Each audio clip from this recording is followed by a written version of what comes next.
All right, welcome back to Couple Minutes. I'm Ian. And I'm Celeste. For those of you that are tuning in for the first time, Couple Minutes is part of the CIAN Truth Ministries media outreach.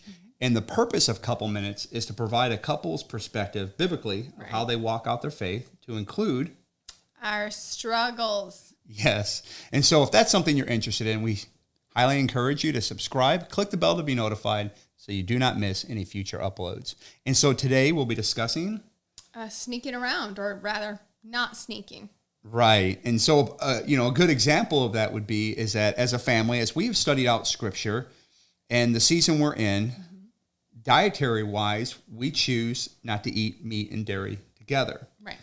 And so we don't make it a point with other people, but for us as a family, it's a decision that we see within Scripture that we're convicted on, so we walk that out. So when I'm out with fellow brothers of the faith and we decide to have lunch, I don't have meat and dairy there because my family won't know about it. I hold to my convictions that as a family, we walk these things out. Right. And I do the same thing with the head covering. It was a personal conviction. I chose to wear it, or I choose rather. When I go up and visit my mom and stay for a week or two, I don't just, take off the headscarf. It was a transition 4 or 5 years ago that I started, and I don't try to pretend to be somebody else, when I'm not around. Right, and our kids, the same thing. They go to a friend's house or go out. They don't take other clothes and go change into something inappropriate or go and drink just because we're not around. Right. A trust factor. We trust that what we say in the house or what we do in the house is the same thing we do out in the world on our walk.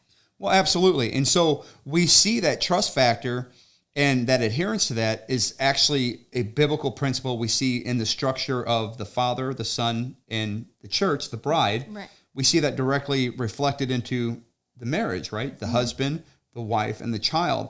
And so because of the truth of those statutes, those ordinances, and the love for the Father and the obedience, we are consistent in that. Right. We literally walk out our faith as a living sacrifice unto the Most High. Right. That others would see that truth and that love. Right. Consistency. Absolutely. Right. Absolutely. So we hope you found this edifying and it has encouraged you as you are walking out your life as a living sacrifice. So on behalf of CIAN Truth Ministries, a couple minutes, Yah willing, we'll see you again. Shalom. Shalom.